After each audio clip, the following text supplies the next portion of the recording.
Alright, Psychers, as well as Warp enjoyers, it is time to finally wrap up the Horus Heresy Thousand Sons action figure line. Sadly, we have seen some very spicy stuff coming from JoyToy as well as GW in these action figures, and I think they may have saved the best for last. So in this review, let's take a look at the Librarian Consul and see what JoyToy has graced us with.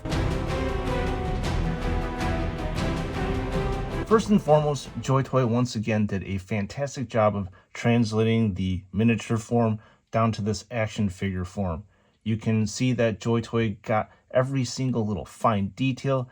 It even translated the colors perfectly from the miniature, which would make a lot of action figure collectors very happy, including me. They even got the robes that are hooked onto the pauldron, right? Which is kind of insane to me. This helmet area, there's a certain continuity that is found amongst the Thousand Sons Legion, which is this alternating color headdress that is quite unique to these Psychers. I also love the nod to ancient Egypt with the golden head of the wolf god Anubis, and I also find the eyes of this character is rather unique in that the glowing blue region is very similar to the eye of Osiris. To be honest, when you look at it afar, I wasn't too sure what to make of the eyes, in that I thought the action figure was crying for some odd reason, until I received this action figure and saw it up close and personal. The bare head seems to give off this vibe of a very shrewd psyker. I think that this look is conveyed through the heavy usage of shading around the forehead, the eyes, and the nose region. It's very tight-lipped, obviously, and the nicely screened eyes boasts a piercing stare. The pauldrons are a nice and spicy treat, but I suppose that this would be the case since this is an action figure that's based off of character unit.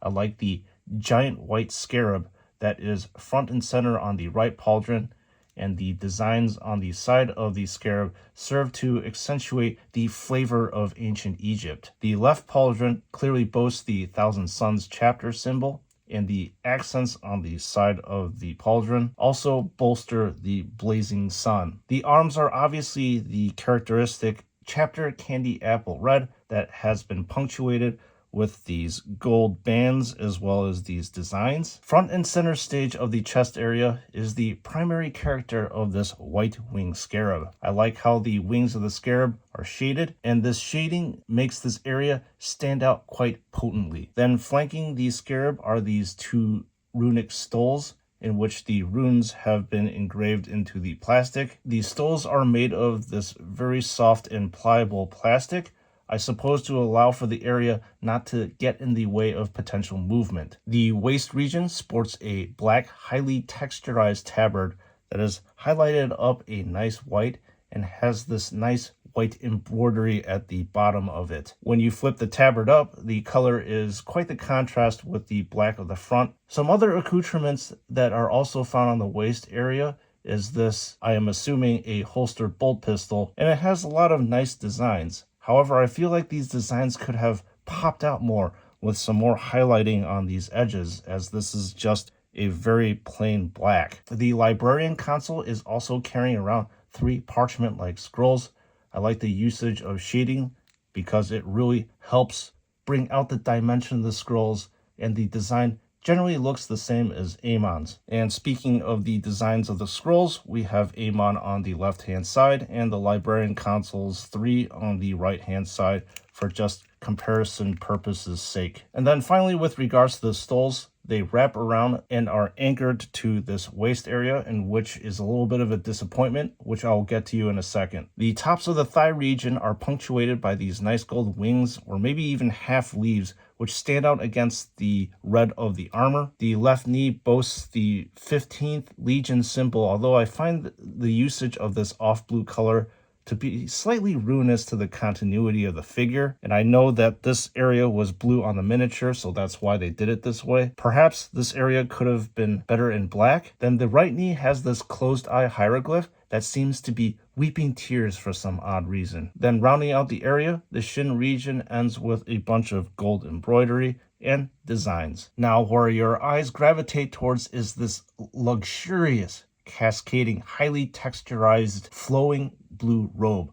I am really astounded by the level of detail and depth of this cape, which is a shame because we'll never see it as in the back of the action figure. There's this unique style of this cape that is not found in any action figure in both Horus Heresy and 40K that I've ever reviewed. As you can see, this is Amon's cape, and it looks nothing like the Librarian Consul's one. And this is the cape of the Legion Praetor. Once again, the Librarian Consul one outshines every single one of them. Interestingly enough, I actually enjoy this blue color on the cape because it's so unique, and the highlights I think give the cape a sense of movement as well. When you flip the cape over, there is a high contrast white backing with golden embroidery with printed scarabs in each corner. Now I'll have to say one critique is that the cape is attached to the backpack by the way of these two golden scarabs. And I think it's a little bit of a weak attachment because it seems like if you are a little bit too rough, you might accidentally tear this area off. Now with regards to this force staff, for all you Lord of the Ring enjoyers out there, my thoughts when I look at this force weapon immediately turn to the staff of Saruman the White. The 4 gunmetal weathered blades on the force staff are really reminiscent of the blades that are found on the Tower of Orthanc as well. Could it be a coincidence?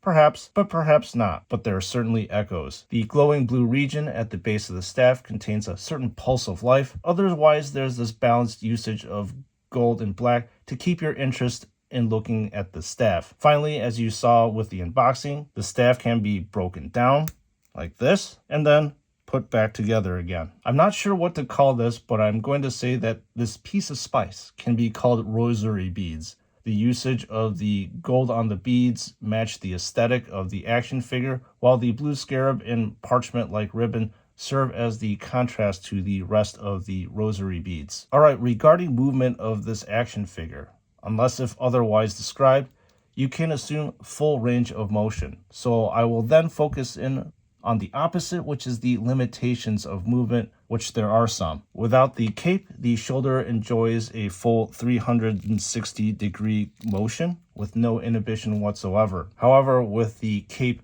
anchored by these hooks, the rotation is severely limited. Push this up 180 degrees, it's very tight. Then I'll have to say it is rotatable up to a comfortable probably 90 degrees, as you can see right here. Remember the 2 stoles that are anchored in the waist region?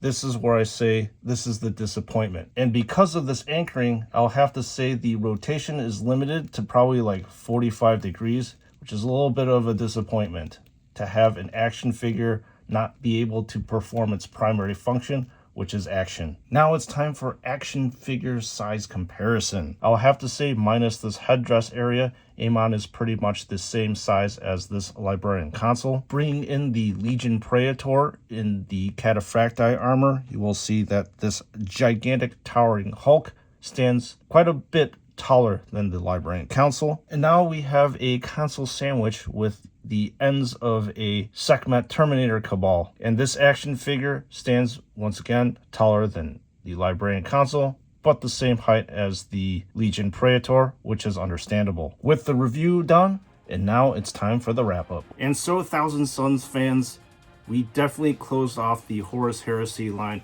with an absolute banger. I love this action figure so much compared to Amon or what was my favorite, which was Ahriman. As I said in the review, there is just this noble quality that this action figure exudes that I believe that no other Thousand Sons has. I kind of wish Magnus had more of this look rather than that weird hybrid Native American type of look. And so do I actually recommend getting this action figure? Absolutely. Even if you're not a Thousand Sons fan, maybe you're just collecting all the Praetors or characters, this is definitely got to be at the top of your list. And where should you get this action figure? If you click in the link in the description below, you will be brought to David Toys, where I get all these beautiful action figures. They have the cleanest website and give you probably one of the most up-to-date information of all the re-releases, pre-orders, as well as new releases. And before you check out, do not forget to use the code SNS to receive 12% off of your purchase. So members of the chapter, I am extremely thankful for each and every single one of you. Those likes, subscribes, and comments definitely do help the engagement for these videos. so they'll populate more of you to watch all of these lovely videos that I put out. And with that being said, I thank you once again, and I'll see you all in the next one.